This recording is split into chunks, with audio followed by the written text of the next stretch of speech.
How many of you have ever thought about taking a trip to Alaska? It's a beautiful place. Cruises often go up there.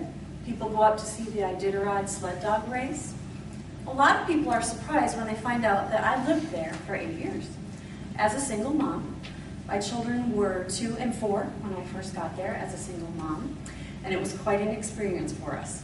And when I talk to people about living in Alaska, the first question they always ask me is, how cold is it really up there?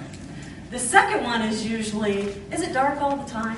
So I'm going to answer the first question for you tonight about how cold is it really.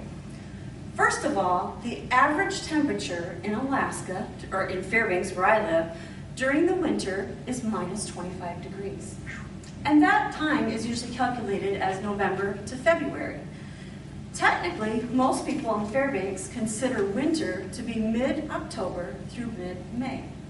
The latest and largest snowfall that they've ever had up there was 12 inches that occurred on the 16th of May. And that was their biggest snowfall that they had in Fairbanks. So I'm fairly happy to be living here in Ohio now. And it was quite an experience as a young single mother. But I was very happy to have a job with the Air Force because there were a lot of other things that could have happened to us. So I packed up the kids and we moved up there. Now, if the average temperature is minus 25 during that time, you know that it probably gets a lot colder. But at about minus 25, things freeze. One of the things that freezes are the tires in your car. The air compresses down, and they call them Flintstone tires because the tire is flat on the bottom. So when you start to drive, there's obviously no way to round it off other than to warm it up and keep driving. So it feels like you're driving on rocks. Well, one night I was coming home from work with my 2 children, and I was tired as I usually was and thinking about how I was going to have to get dinner and get them in the bathtub and get them to bed and all that just so I could go to bed. And we're riding on the Flintstone tires, which makes me grouchy anyways. We get home, and I go to open the front door, and it's frozen shut. Now I'm really mad. The kids are in the car crying, we're hungry! I can't even get in my house. Now what do? I don't really know anybody, single mom, so I think I know what'll work. I'll go downstairs and get a blow dryer and just blow dry all the ice around the edges of the door and open it up. It'll be perfect. So I go downstairs and I borrow one from the neighbors. Takes me about half an hour to get the door to where I can open it, but it works. I get the kids in the house, get them fed, get everybody to bed. One thing I really didn't think about that happens when you use a blow dryer to thaw ice. At night, when it's 25 below. It refreezes, absolutely. So the next morning, when I went to go to work again, the door was frozen even more solid.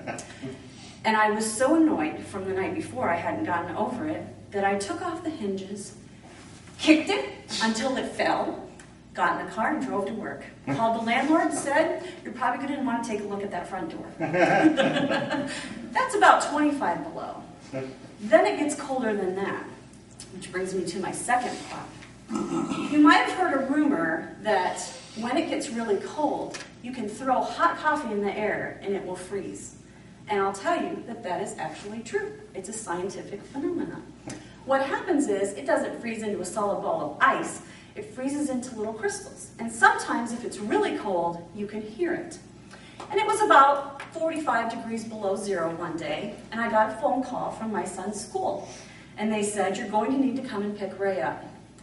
He was in probably 1st or 2nd grade, and I thought, oh, what could he have done now? There's a million things possibly running through my head.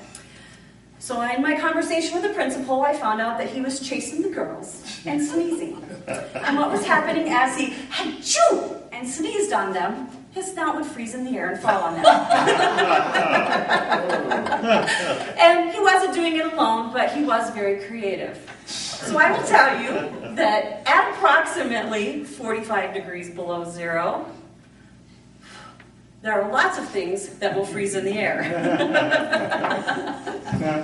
The coldest temperature that has ever been recorded for Fairbanks was In 1971, the famous 70s that Jim talked about already, and it was minus 85 degrees.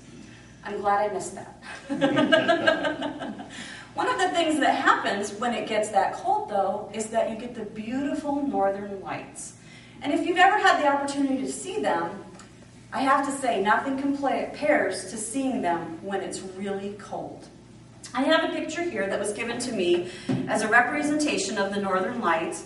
And this is actually a fairly simple picture of the northern lights because it's all one color. But the story I want to share with you is about some that I saw that were one color.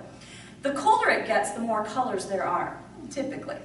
And I was driving home one night, and it was somewhere between 50 and 60 below. And I was coming home from college. I had a little Honda Civic, and the heater could not keep up with the cold. So I actually had a blanket that I would take to class with me, and I would bring it into the school and put it on the heater, and then bring it out to me, wrap it up around me in the car, and then drive home. And the heater just kept the frost off from the windows. One night, while I was driving home from school, I saw the northern lights in the sky. And I was always overwhelmed by them. They're so beautiful. And what happened was the lights that dance and everything across the sky actually formed into what I saw as a hand. And the hand came towards me and just got bigger, and then it felt like it stopped over my car. And I honestly felt like it was the hand of God telling me that everything was going to be okay, even though it was so freezing cold up there. And I was a single mom trying to go to school at night and raise two monstrous little children. So, if you ever have the opportunity to go to Alaska, I would encourage you absolutely to take advantage of it. It's your decision whether you go in the summer or the winter, because it's beautiful all the time and you won't be sorry either way. But remember, if it's cold, don't use a blow dryer. You could use your coffee, but try not to sneeze around the girls, because that makes them upset. And if you go in winter, you're going to see some beautiful northern lights. So to answer your question, how cold is it really? It's cold enough to have one of the best experiences of your life. Mr. Goldsmith.